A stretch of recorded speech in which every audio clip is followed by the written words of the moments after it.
નમસ્તે મિત્રો, આપનું સ્વાગત છે યુટ્યુબ ચેનલ ગ્લીમ ઓફ ગોડમાં। આજે આપણે અધ્યાય 16 દેવાસુર સંપદ વિભાગ યોગ નામના અધ્યાયમાં આગળ વધીશું। શ્રી ભગવાન બોલ્યા, ભયનો સંપૂર્ણપણે અભાવ હોવો, અંતઃકરણ પૂર્ણરૂપે નિર્મળ હોવું, તત્વજ્ઞાનને અર્થે ધ્યાન યોગમાં નિરંતર દ્રઢ સ્થિતિ હોવી, સાત્વિક દાન કરવું, ઇન્દ્રિયોને પોતાના વશમાં રાખવી, ભગવાન દેવતા અને વડીલોની પૂજા કરવી, તેમજ અગ્નિહોત્ર આદિ ઉત્તમ કર્મોનું આચરણ કરવું, વેદશાસ્ત્રોનું પઠન પાઠન અને ભગવાનના નામ તેમજ ગુણોનું કીર્તન કરવું, સર્વ ધર્મ પાલન અર્થે કષ્ટ સહેવું તથા શરીર અને ઇન્દ્રિયો સહિત અંતઃકરણમાં રુજુભાવ હોવો, મન વાણી અને શરીરથી કોઈ પણ પ્રકારનું કોઈને કષ્ટ ના આપવું, યથાર્થ અને પ્રિય બનવું, પોતાના પર અપકાર કરનાર ઉપર પણ ક્રોધ ન હોવો, કર્મોમાં કરતાપણાના અભિમાનનો ત્યાગ, અંતઃકરણની ઉપરતિ એટલે કે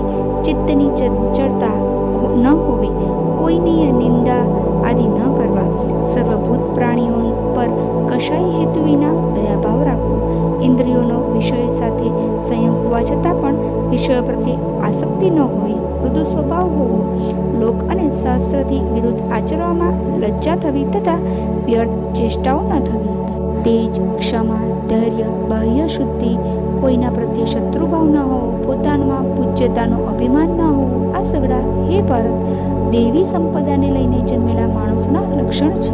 એ પાર્થ દમ, ઘમંડ, અભિમાન, ક્રોધ, કઠોરતા અને વળી અજ્ઞાન આ સગડા આસુરી સંપદાને લઈને જન્મેલા માણસોના લક્ષણો છે। દૈવી સંપદા મુક્તિ માટે અને આસુરી સંપદા બાંધવા માટે મનાય છે। તું દેવી સંપદાને લઈને જન્મ્યો છે, માટે હે પાંડવ તું શોક કરમાં। એ પાર્થ આ લોકમાં ભૂતોની સૃષ્ટિ એટલે કે માનવ સમુદાય બે જ પ્રકારના છે, એક દેવી પ્રકૃતિનો અને બીજો આસુરી પ્રકૃતિનો। એમાંથી દેવી પ્રકૃતિના સમુદાય વિશે તો વિસ્તારથી કહ્યું, હવે હું આસુરી પ્રકૃતિના મનુષ્ય સમુદાય વિશે પણ વિસ્તારપૂર્વક મારી પાસેથી સાંભળ। આસુરી સ્વભાવના માણસો પ્રવૃત્તિ અને નિવૃત્તિ આ બેયને નથી જાણતા, માટે એમનામાં નથી તો બાહ્ય આંતરિક શુદ્ધિ હોતી, નથી શ્રેષ્ઠ આચરણ હોતું કે નથી સત્ય ભાષણ પણ હોતું। આસુરી પ્રકૃતિના એ માણસો કહ્યા કરે છે કે જગત આશ્રય વિનાનું સાવ અસત્ય અને ઈશ્વર મીના આપમેળે માત્ર સ્ત્રી પુરુષના સંયોગથી ઉદ્ભવ્યું છે, માટે કેવળ કામ જ એનું કારણ છે, એ કામ સિવાય બીજું શું છે? મિથ્યા દ્રષ્ટિને આધારે નાશ પામેલા સ્વભાવના મન બુદ્ધિના સૌનો અપકાર કરનારા ક્રૂરકર્મી માણસો માત્ર જગતનો નાશ કરવા માટે જ સમર્થ હોય છે। દમ, માન અને મદથી ભરેલા એ માણસો કોઈ પણ રીતે પૂરી ન થનારી કામનાઓનો આશરો લઈને અજ્ઞાનને લીધે મિથ્યા સિદ્ધાંતોને પકડીને તેમજ ભ્રષ્ટ આચરણો ધારણ કરીને સંસારમાં વિચરે છે, તથા તેઓ મૃત્યુ પર્યંત રહેનારી અસંખ્ય ચિંતાઓનો આશરો લેનારા, વિષયોને ભોગવવામાં તત્પર રહેનારા અને આટલું જ સુખ છે એમ માનનારા હોય છે।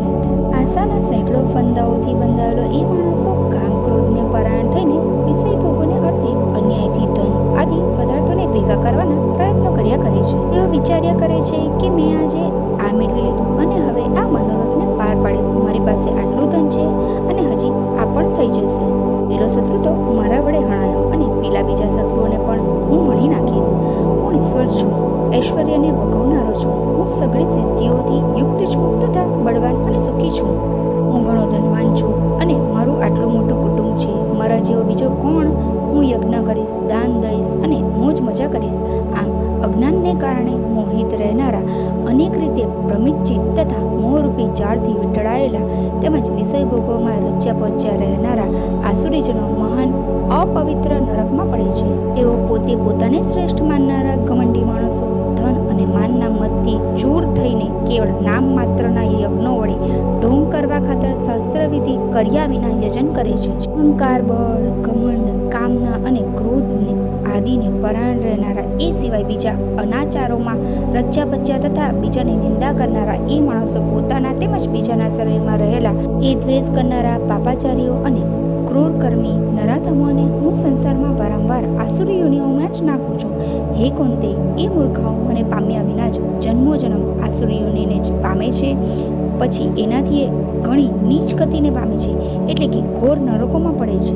કામ, ક્રોધ તથા લોભ આ ત્રણ જાતના નરકના દ્વાર આત્માનો નાશ કરનારા એટલે કે એને અધોગતિએ લઈ જનારા છે, માટે એ ત્રણેયને ત્યજી દેવા જોઈએ।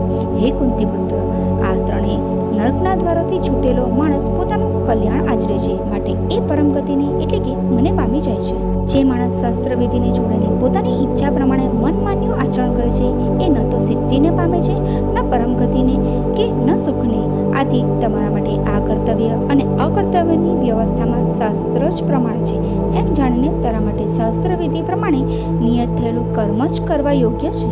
વ્યવહાર 16 સંપદ વિભાગ યોગ નામનો 16મો અધ્યાય સમાપ્ત. જો આપને વિડીયો પસંદ આવ્યો હોય તો વિડીયોને લાઈક કરજો, શેર કરજો અને ચેનલને સબસ્ક્રાઈબ કરવાનું ભૂલતા નહીં. જય શ્રી કૃષ્ણ.